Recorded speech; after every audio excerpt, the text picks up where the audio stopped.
히브리서 12장 1절부터 3절까지 제가 공독을 해드리도록 하겠습니다. 히브리서 12장 1절부터 3절 말씀이 되겠습니다. 이러므로 우리에게 구름같이 둘러싼 허다한 증인들이 있으니 모든 무거운 것과 은밀히 쉬운 죄를 벗어버리고 인내로서 우리 앞에 당한 경주를 하며 믿음의 주여 또 온전케 하시는 이 예수를 바라보자. 그는 그 앞에 있는 기쁨을 위하여 십자가를 참으사 부끄러움을 개치 아니하시더니 하나님 보좌 우편에 앉으셨느니라. 너희가 피곤하여 낙심하지 않기 위하여 죄인들이 이같이 자기에게 거역하신 일을 참으신 일을 생각하라. 아멘. 하나님 고맙습니다. 우리로 하여금 살아계신 하나님을 예배케 하시고 또 이 시간 주의 말씀을 충정할 수 있는 은혜를 베풀어 주심을 감사합니다.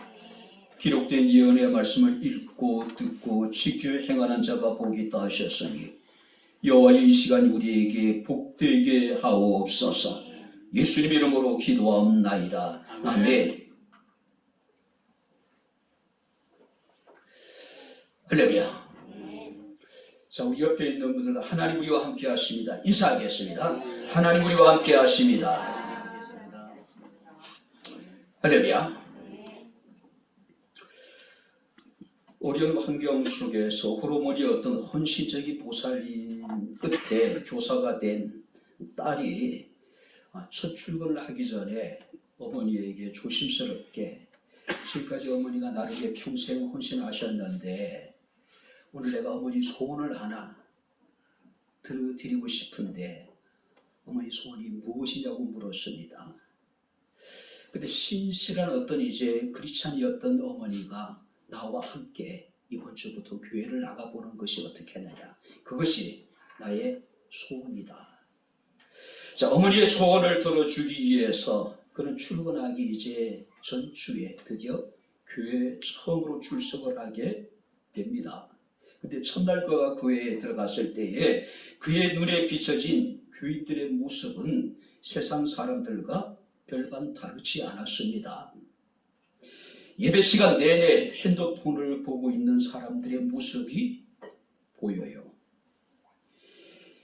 또 예배가 끝나고 식당에 먼저 들어가려고 얼굴을 붉히는 사람들의 모습들이 보입니다.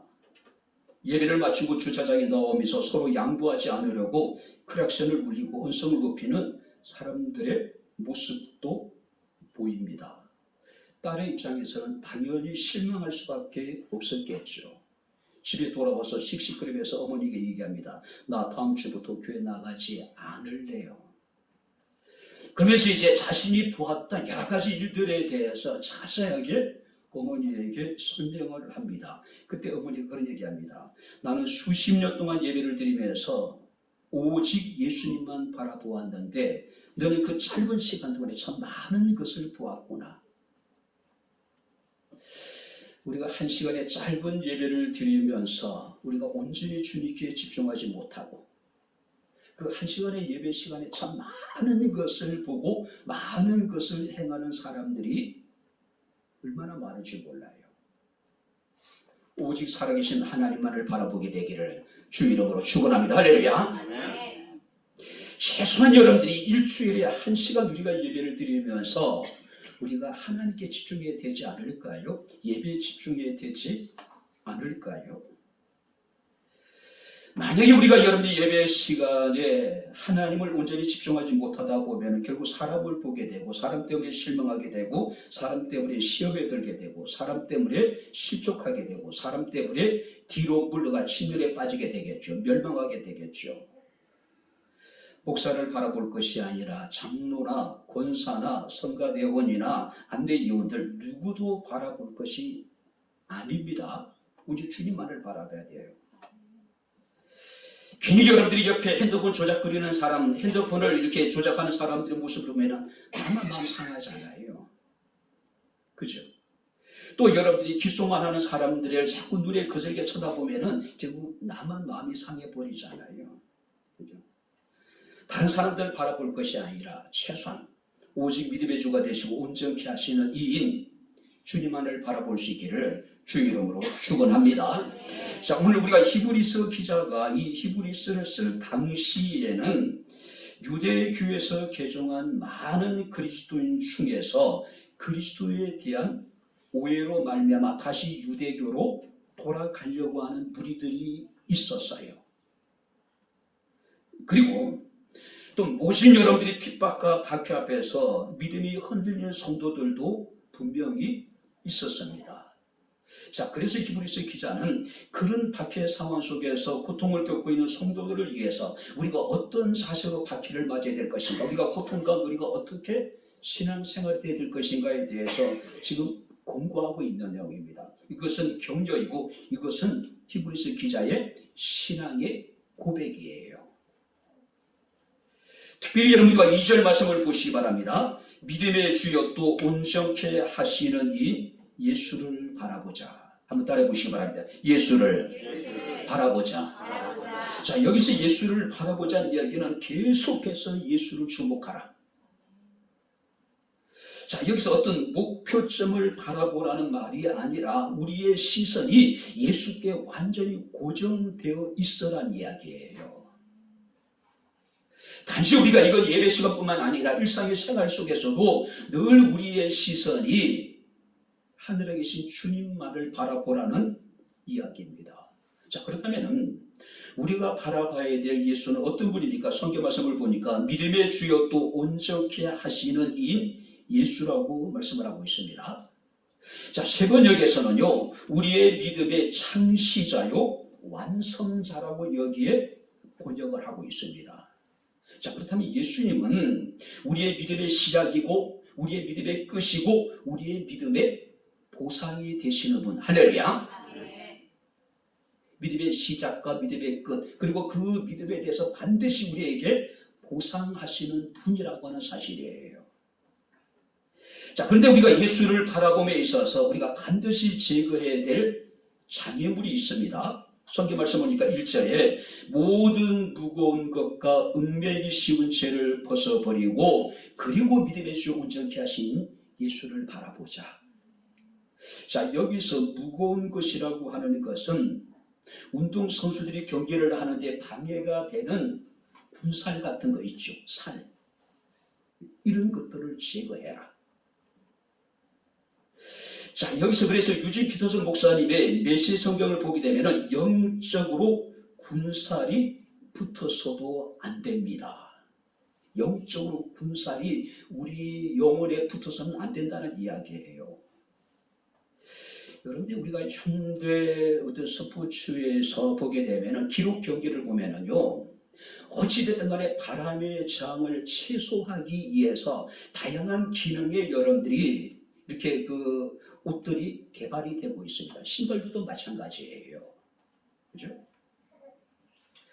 특별히 여러분 우리가 마라톤 선수들을 보게 되면 몸을 최대한 가볍게 하기 위해서 오직 팬티와 러닝만 입죠. 그리고 신발도 여러분들이 기능을 가진 좋은 신발을 신고 뜁니다. 마찬가지로 우리가 신앙생활에 있어서 우리가 오직 주님만을 바라보기 위해서는 무거운 것, 그러니까 신앙생활에 방해가 되는 모든 것들을 다 버려야 한다는 이야기예요. 잘못된 습관도 버려야 될 것이고 잘못된 자신의 생각도 버려야 될 것이고 얼마나 많습니까? 어떤 추석에 보게 되면 여기서 무거운 것을 탐심과 염려라고 표현하는 분도 계시더라고요. 세상에 좋아 보이는 것들을 가지고자 하는 욕심, 그것이 우리의 신앙생활에 큰 걸림돌이 된다는 이야기예요. 또 염려요. 뭔가 우리가 열심을 내려고 노력을 했다가도 직장 문제, 물질 문제, 노업 문제, 자녀 문제, 건강 문제 등 염려에 우리가 부딪히게 되면은 우리는 어떻습니까? 신앙생활에 여러 가지 많은 우리가 여러분들이 걸림돌을 만나게 되는 것이죠. 그죠? 신앙의 열정을 식어버릴 때가 많이 있단 말이에요. 또 하나가 뭐냐면은 얽매이기 쉬운 죄라고 이야기를 합니다. 유진 피터슨 목사님의 메시지 성경을 보게 되면은 몸에 기생하는 모든 죄를 버리라. 우리 몸에 붙어가지고 기생하는 모든 죄. 원문을 보게 되면은 여기서 얽매이기 쉬운 죄라고 하는 것은 주위에 놓여 있다. 그러니까 우리 주변에서 항상 우리를 유혹하는 모든 죄를 우리가 이것을 버리란 이야기예요. 특별히 여러분들이 어린아이들이 사탕의 어떤 달콤한 맛에 자신 이빨이 썩는 줄은 모르고 계속해서 사탕을 빨죠. 충치가 생기게 될 것이고 나중에는 치과에 가서 이를 뽑아야 되는 여러분들이 고통도 감내해야 되겠죠. 이런 모든 것들. 그죠? 어머니 뱃속에서 나온 태아는 자신의 생명줄인 탯줄을 끊어야지만이 새로운 삶이 시작이 됩니다. 마찬가지로 우리가 믿음의 경주자로서 오직 믿음의 주 온전한 주님을 바라보기 위해서는 성경의 모든 무거운 것과 은밀이신 모든 것을 버리라고 끊어버려야 된다는 이야기예요. 자, 그렇다면은 우리가 어떤 자세로 예수를 바라봐야 될 것인가? 오늘 우리가 말씀을 살피면서 우리가 함께 의뢰를 나누도록 하겠습니다. 자, 12장 1절 말씀을 우리 다시 한번 같이 읽겠습니다. 이름으로 우리에게 구름같이 둘러싼 허다한 정인들이 있으니 모든 무거운 것과 은밀히 씌운 죄를 벗어버리고 인내로서 우리 앞에 당한 경주를 하며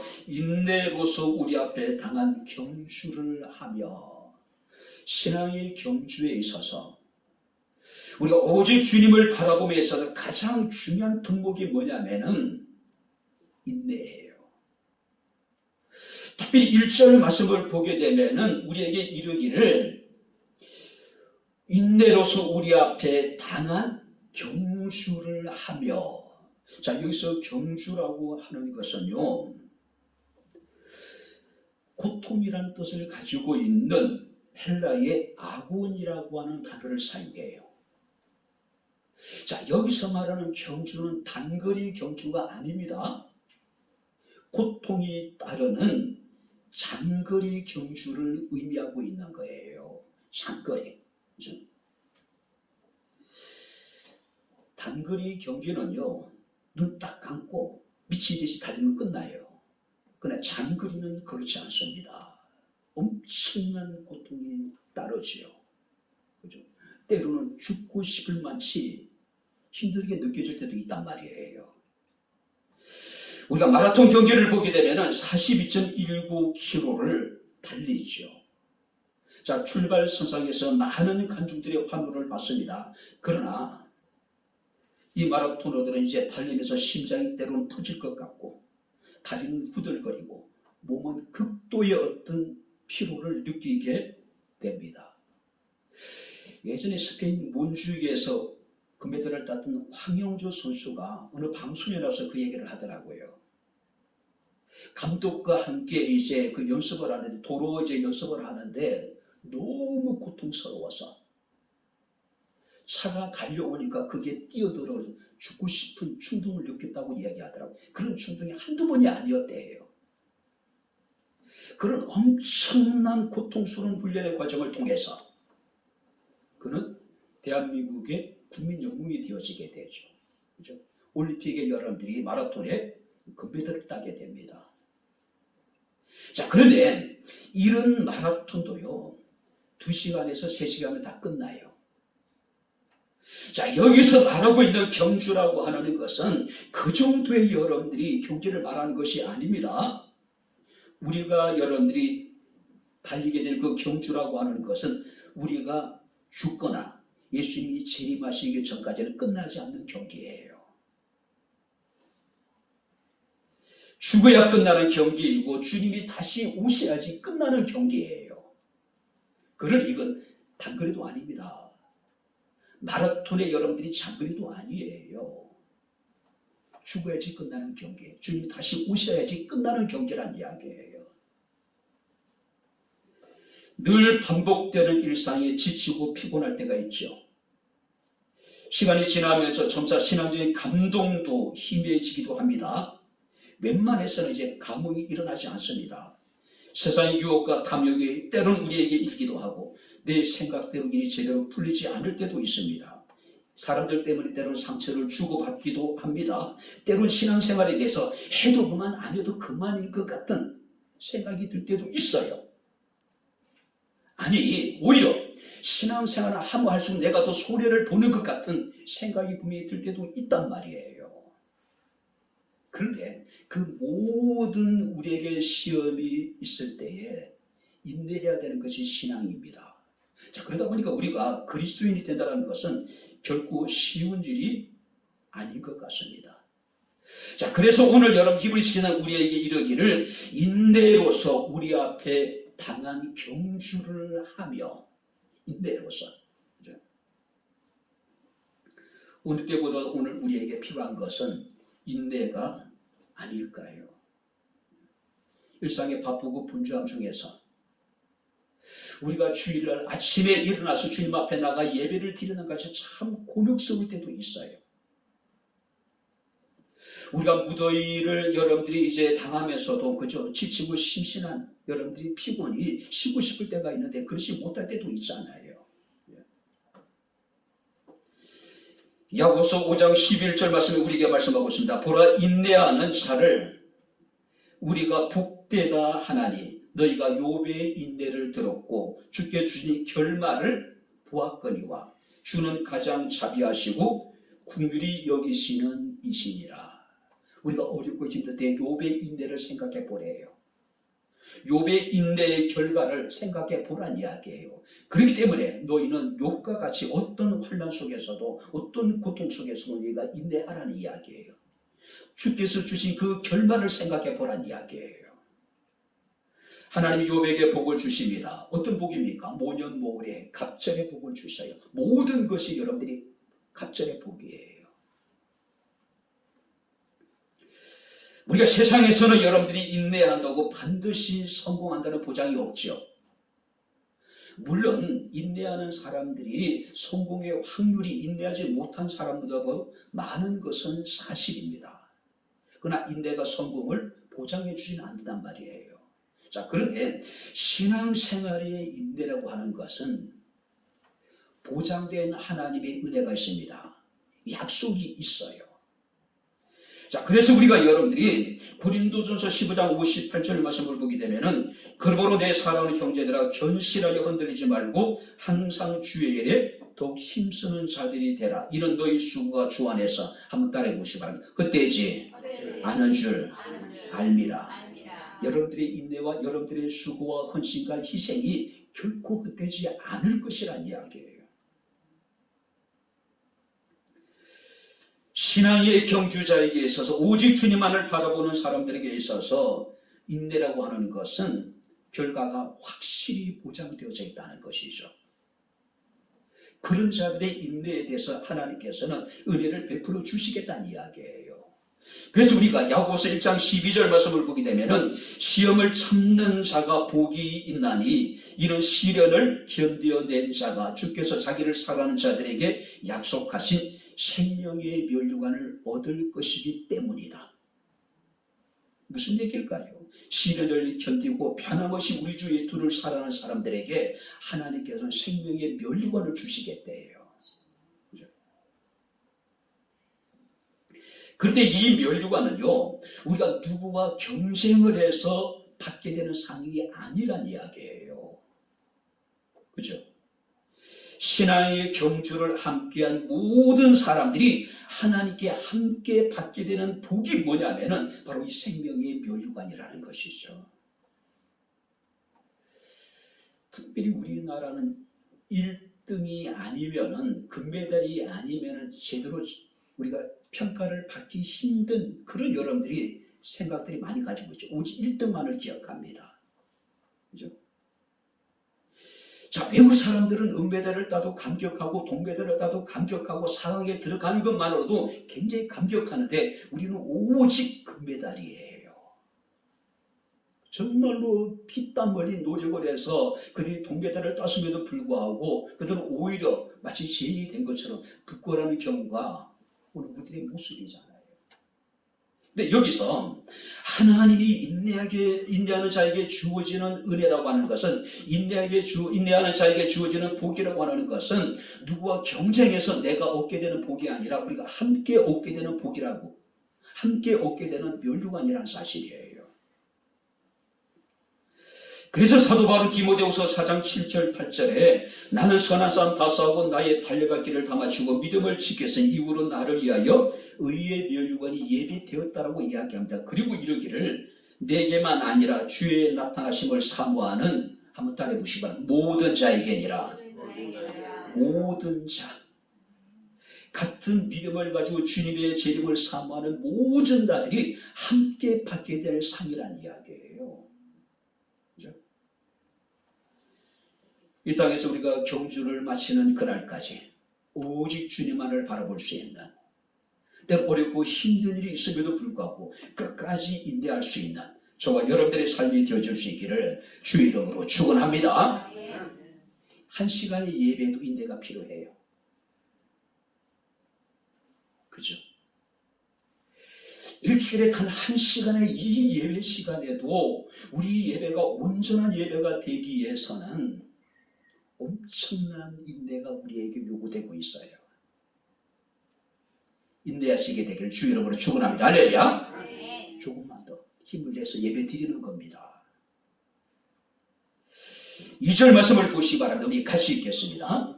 믿음의 주여 또 온전하게 하시는 이인 예수를 바라보자. 그는 그 앞에 있는 기쁨을 위하여 십자가를 참으사 부끄러움을 개치 아니하시더니 하나님 보좌 우편에 앉으셨느니라. 그는 그 앞에 있는 기쁨을 위하여. 그 앞에 있는 기쁨이라고 하는 것은 하나님이 주시는 즐거움을 위하여, 즐거움으로 인하여 어떤 어려움도 어떤 고난도 견디며 믿음의 경주자로서야 그 최선을 다하는 겁니다. 오직 예수님만을 바라보는 거예요. 예수님은 우리 앞서서 믿음의 경주를 하셨고 우리가 그의 믿음의 발자취를 따라올 수 있도록 모든 면에서 우리에게 본을 보여주셨단 말이에요. 그렇죠? 특별히 예수께서는 앞에 있는 기쁨을 위하여 십자가의 고통을, 십자가의 부끄러움을 개치 아니하셨대요. 앞에 있는 기쁨을 위하여서. 예수님이 엄청난 십자가의 여러분들 수치와 십자가의 부끄러움을 감당할 수 있었던 것은 성경 말씀을 보니까 그 앞에 있는 기쁨으로 인하여, 기쁨을 위하여, 앞에 있는 기쁨입니다. 그 앞에 있는 기쁨이란 뭡니까? 부활이 아니걸요? 부활이 아닐까요? 영광스러운 하나님 보좌 우편에 그 예수님이 바라보았기 때문에 십자가의 고난을 참고 견디고 예수께서는 그 고난을 감당할 수 있었다는 이야기예요.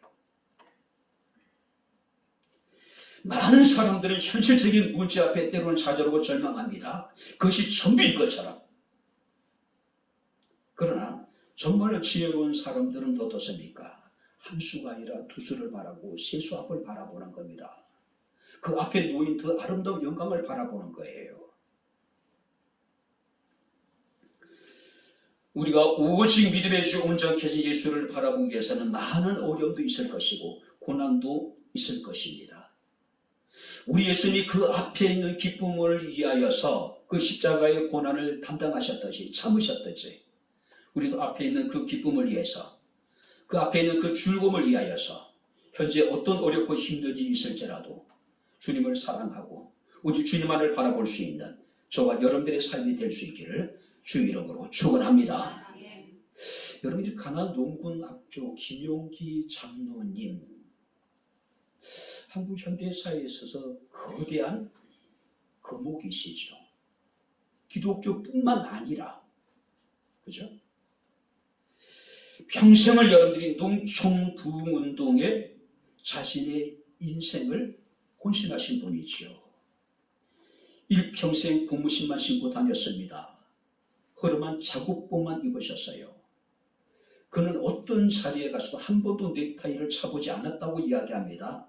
돈이나 명예에 대해서는 굉장히 초연하신 분이시죠. 제가 초등학교 때인지 저희 선생님이 이 가난 농군학교 가서 교사 연수인가 뭔가 받으셨대요. 근데 그런 얘기를 하셔요.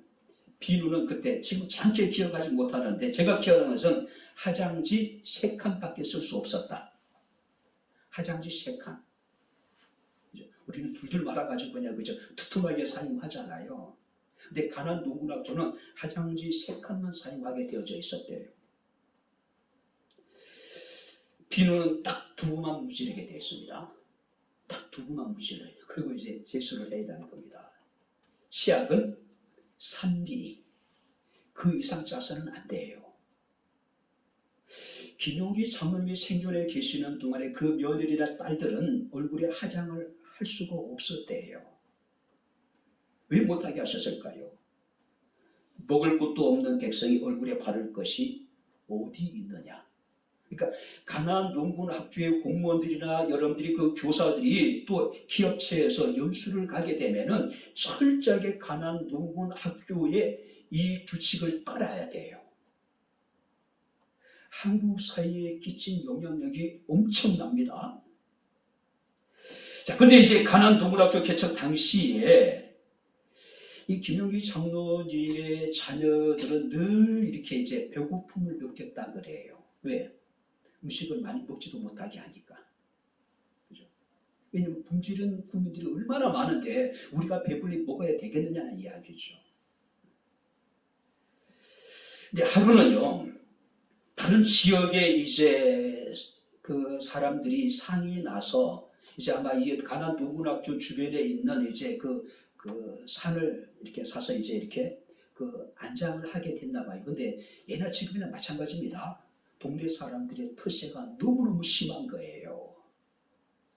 결국은 동네 사람들이 협조를 하지 못해가지고 장례를 치르지 못하는 그런 상까지 벌어지게 됩니다. 근데 김용기 장로님이 당신의 아들들이 데려와가지고 그분들을 도와서 땅을 파서 이렇게 이제 매장을 안장을 할 수 있도록 도와드려요. 그랬더니 그분이 너무 고마워서 가지고 온 음식들을 마음껏 그 김용기 장로님 아들에게 먹게 만들어줬다는 것이죠. 그때부터 김용기 장로님의 아들들이 이상한 습관이 생겼대요. 어떤 습관일까요? 배만 고프면 동구 밖에 나가서 그 길 끓이는 겁니다. 왜? 오늘은 죽은 사람이 안 오나. 왜? 실컷 먹을 수 있으니까. 먹을 수 있으니까. 그렇게 자녀들의 배를 불리면서도 김용기 장로님은 자신이 세운 그 뜻을 위해서 평생을 살아갑니다. 그리고 지금 그 일들을 그 자녀분들이 계속해서 이어서 감당하고 있어요. 얼마나 힘들었을까요?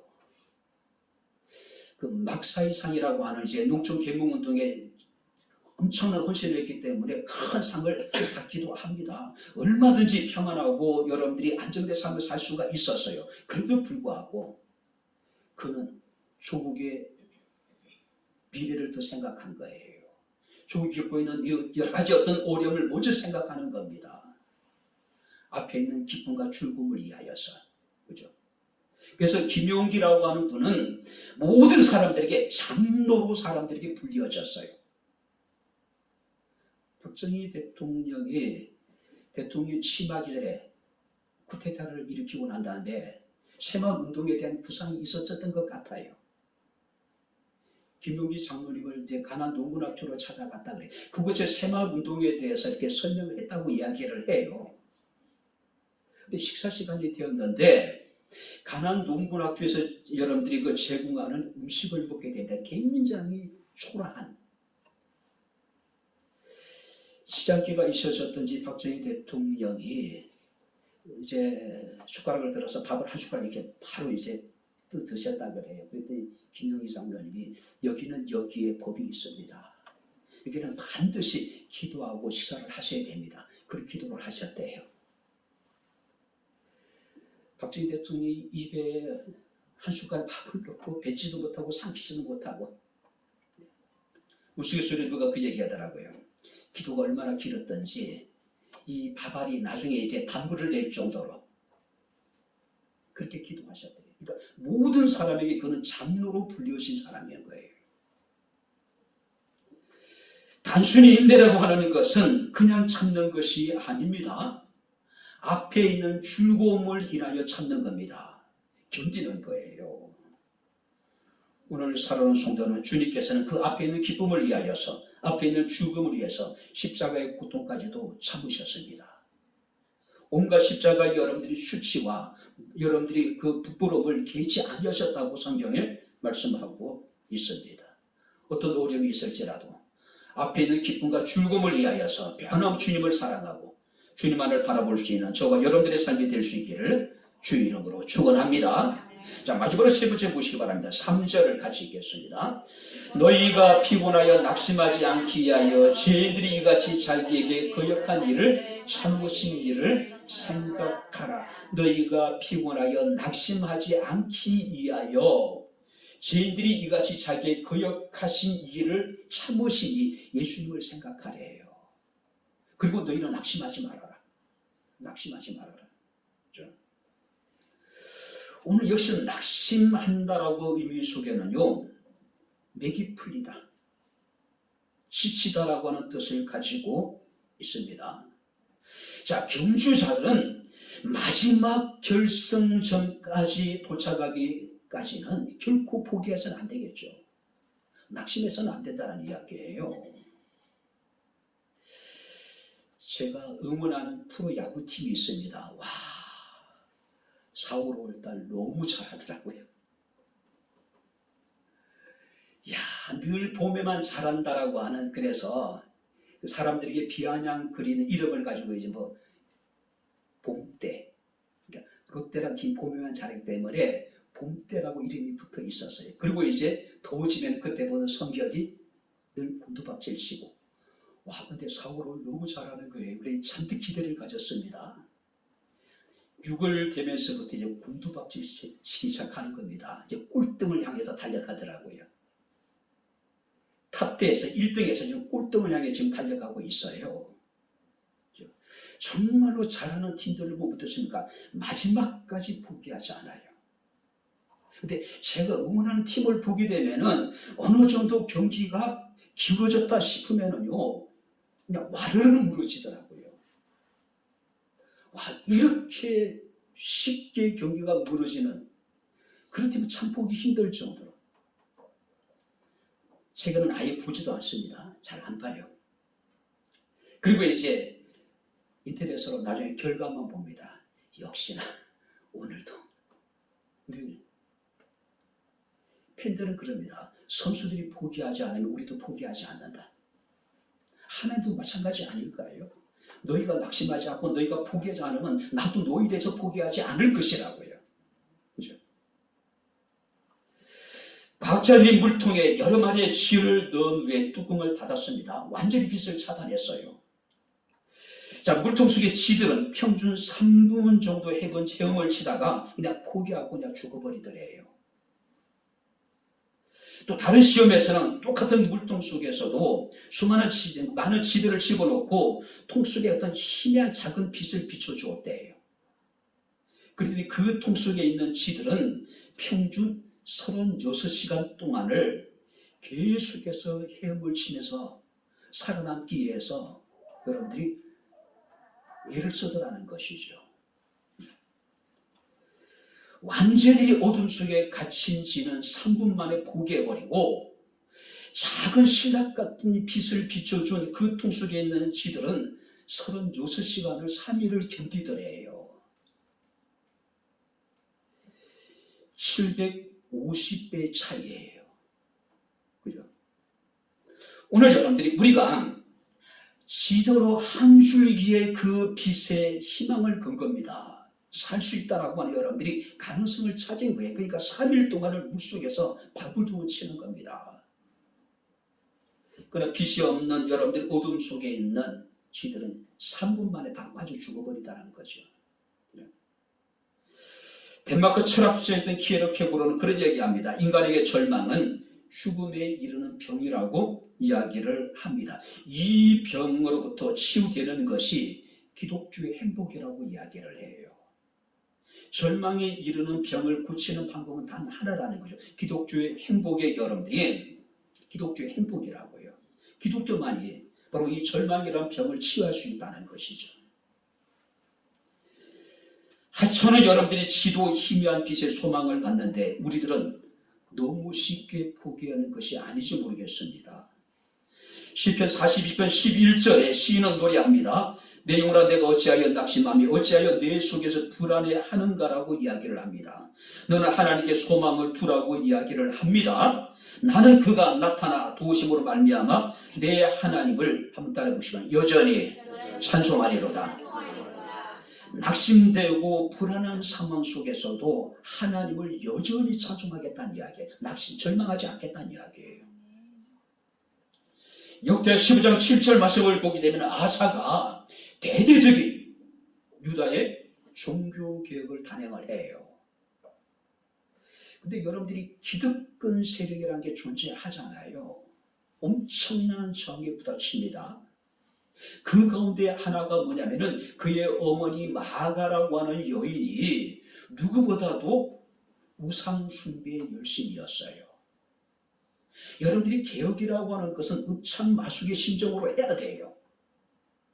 개혁은 자신의 살을 도려내는 고통을 여러분들이 먼저 감당을 해야 돼요. 그래야 진정한 개혁이 이루어지게 됩니다. 어머니예요. 아사 입장에서는 정말로 곤혹스럽겠죠. 그때 하나님이 선지자를 통해서 말씀하십니다. 그런즉 너희는 강하게 하라. 내 손이 약해지지 않게 하라. 너희에게는 상급이 있을 것이다. 아사는 힘을 냅니다. 어머니의 태우에 의해서 폐시켜버려요. 마치 강해군이 그랬던 것처럼 그럴 만한 이유가 있었던 거죠. 충분한 그런 환경이 된 거예요. 그죠? 많이 여러분들이 개혁을 하면서 어려움이 직면하게 되었을 때에 그가 주저하고 있을 때에 하나님께 말씀하십니다. 내 손이 약해지지 않게 하라. 너희에게는 상급이 있을 것처럼 말씀하고 있습니다. 어려운 일을 하다가 낙심하지 말라는 이야기예요. 포기하지 말라는 이야기예요. 사도 바울은 고린도후서 4장 12절에 우리가 사방으로 우겨싸움을 당하여도 쌓이지 아니하며 답답한 일을 당하여도 낙심하지 아니하며 여러분들이 살아가는 동안에 답답한 일들이 많이 있잖아요. 그런 중에도 바울은 우리는 낙심하지 않는다라고 이야기를 해요. 그래서 히브리서 10장 12절에 그러므로 피곤한 손과 연약한 무릎을 일으켜 세워라. 그러니까 힘을 내란 이야기예요. 다시 시작해 보란 이야기예요. 이제 말씀을 마치도록 하겠습니다. 포기하지 않는 개구리가 버터를 만든다는 속담이 있습니다. 무슨 얘기일까요? 개구리 2마리가 우유통에 빠졌습니다. 한 마리는요, 희망을 포기해버리고 그냥 죽어버려요. 단 한 마리의 개구리는 포기하지 않고 열심히 다리를 젓습니다. 얼마나 열심히 저었던지 나중에는 우유가 버터가 되어 굳어집니다. 그리고 이제 개구리는 그 버터를 띠고 밖으로 나와 살아났다는 이야기예요. 한 젊은이가 왕을 찾아왔습니다. 내가 어떻게 하면 성공할 수 있겠습니까? 그자 왕은 그 젊은이가 너무나도 기특했어요. 자, 그런데 왕은 뜻밖의 명령을 내립니다. 그 젊은이에게 큰 항아리를 주고 물을 가득 담아줍니다.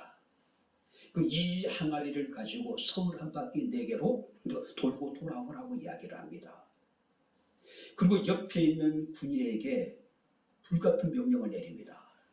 성을 도는 도중에 이 젊은이가 항아리에서 물이 한 방울이라도 흘리는 순간에 뒤에서 이 젊은이의 목을 쳐라, 죽이라고 하는 명령을 내리게 됩니다.